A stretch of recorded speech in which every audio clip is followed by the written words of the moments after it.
Bonjour, docteur Zakir. Je m'appelle David, j'ai 9 ans et je suis en classe de sixième. Depuis quelque temps, j'entends parler de votre école islamique. On dit que vos élèves y reçoivent non seulement les matières modernes comme les mathématiques ou l'anglais, mais aussi l'enseignement du Coran et de la langue arabe. Alors, une question me vient toujours à l'esprit et je voudrais vous la poser directement. Pourquoi les enfants non musulmans comme moi n'ont pas la possibilité d'intégrer votre école? Moi, par exemple, je serais très intéressée d'apprendre l'arabe, de comprendre vos cours et peut-être même de découvrir l'islam de plus près. Mais on m'a dit que ce n'était pas possible. Ne pensez-vous pas que si des enfants non musulmans avaient cette chance, ils pourraient apprendre beaucoup de choses utiles, élargir leurs connaissances et même choisir plus tard, en toute liberté, d'accepter l'islam s'ils en sont convaincus? Alors, je voudrais comprendre pourquoi votre école ferme-t-elle ses portes aux enfants non musulmans et qu'est-ce qui empêche concrètement leur admission? Frère David, ta question est très intelligente pour ton âge, et elle est aussi très délicate. Beaucoup d'adultes n'oseraient pas poser ce genre de questions en public, et toi, à seulement 9 ans, tu le fais. Cela montre déjà que tu as une réflexion profonde et une vraie curiosité. Tu demandes pourquoi les enfants non musulmans ne sont pas admis directement dans notre école islamique. Permets-moi de clarifier ce point. L'Islamic International School n'est pas une école ordinaire, et ce n'est pas non plus un centre de conversion. Son rôle n'a jamais été de prendre des enfants et de les transformer de force en musulmans. Notre vision est claire. Nous voulons donner à nos élèves une double éducation. La première, c'est l'éducation académique moderne. Mathématiques, sciences, informatique, histoire, langue, tout ce qui leur permet de réussir dans la vie professionnelle.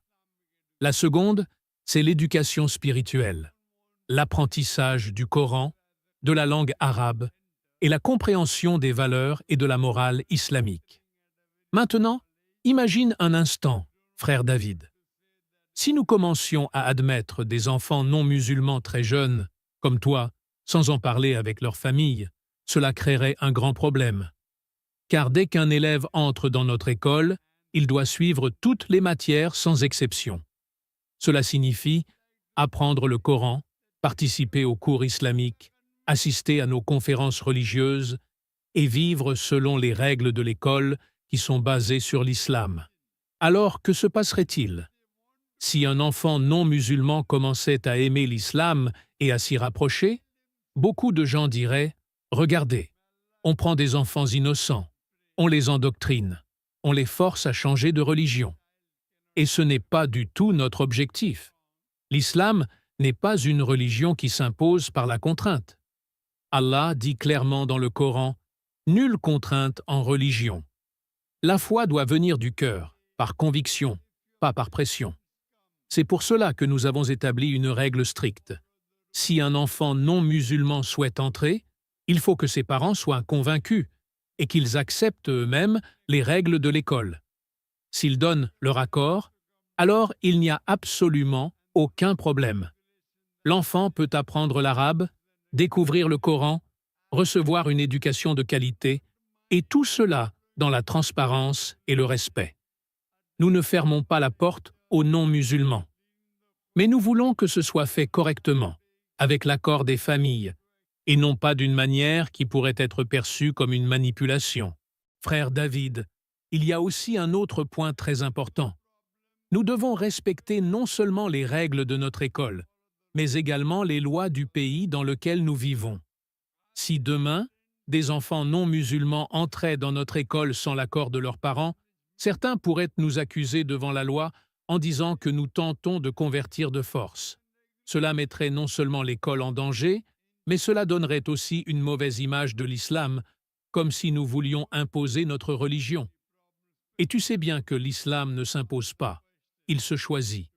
C'est pourquoi nous disons toujours, que ce soit toi ou n'importe quel autre enfant non musulman, si tes parents viennent nous voir et qu'ils disent « Oui, nous acceptons que notre enfant suive toutes les matières de votre école, y compris le Coran, l'arabe et les conférences islamiques. » Alors, nous n'avons absolument aucune objection. Au contraire, nous serons honorés de vous accueillir. Mais il faut être clair. En entrant, il faudra suivre toutes les règles sans exception.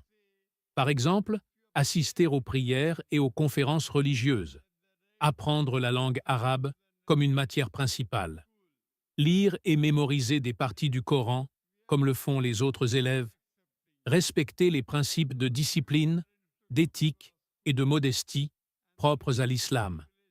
Tant que tes parents acceptent cela, il n'y a aucun obstacle. Tu pourras alors profiter d'une double éducation, à la fois la meilleure éducation académique et une ouverture vers la spiritualité islamique. Et pour toi, frère David, qui a eu le courage de poser cette question devant des milliers de personnes, je fais une promesse. Si tu es sincèrement intéressé, demande à tes parents de venir rencontrer la direction de l'école. S'ils acceptent les règles, alors ton admission sera facilitée, et je suis certain qu'Allah rendra les choses faciles pour toi. Voilà, jeune frère, la porte n'est pas fermée. Elle est ouverte, mais elle doit s'ouvrir dans le respect. Respect de la famille, respect de la loi et respect des valeurs de l'islam, avec l'accord des familles, et non pas d'une manière qui pourrait être perçue comme une manipulation. Hope that answers the question.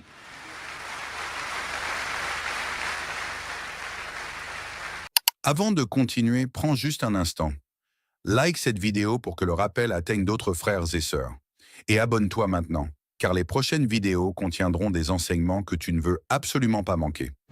Si tu es vraiment un fan du Dr Zakir Naik, prends juste 5 secondes pour écrire en commentaire dès maintenant. Qu'Allah accorde une longue vie à Dr Zakir Naik. Et à toi qui regardes cette vidéo, oui, toi qui te sens parfois prisonnier de tes mauvaises habitudes, de tes émotions incontrôlées ou de péchés comme la masturbation, sache qu'il existe une porte de sortie. Tu n'es pas seul. En seulement 30 jours, tu peux reprendre le contrôle de ta vie et retrouver ta dignité. Nous avons mis en place une formation unique, un véritable programme de libération que des frères et sœurs ont déjà commencé à suivre avec succès. Le lien est disponible juste en bas, dans la description et en premier commentaire. Rejoins-les et prends enfin le chemin de la liberté et du changement. Aujourd'hui, j'ai la chance de poser mes questions au docteur Zakir Naik. J'espère que cette discussion pourra éclairer mon esprit ainsi que celui de ceux qui nous regardent. Ma première question concerne la consommation de porc. Pourquoi est-ce que l'islam interdit le porc alors que d'autres religions l'autorisent? J'ai assisté à une conférence chrétienne où un prêtre a expliqué que, finalement, manger du porc ne devrait pas être un problème.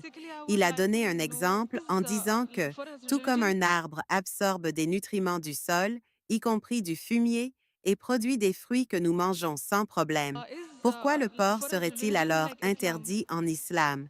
J'aimerais comprendre. Merci ma sœur pour ta question très pertinente.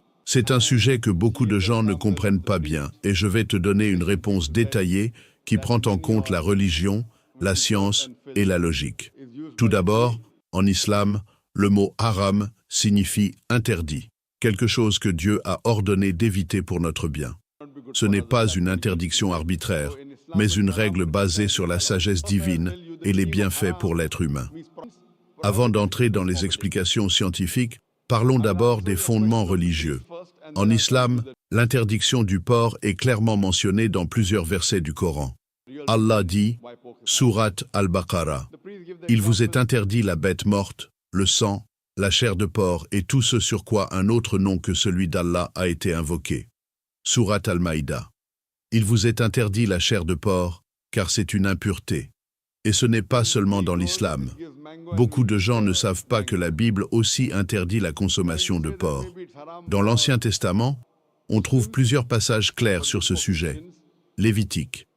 Vous ne mangerez pas de porc, car il a le sabot fendu, mais ne rumine pas. Il vous est impur. Vous ne mangerez pas de leur chair, et vous ne toucherez pas leurs cadavres. Vous les regarderez comme impurs. Deutéronome 14:8. Le porc est impur pour vous. Vous ne mangerez pas de leur chair et vous ne toucherez pas leurs cadavres. Donc, la question est la suivante. Si le porc est clairement interdit dans l'islam et aussi dans la Bible, pourquoi de nombreux chrétiens le consomment-ils aujourd'hui?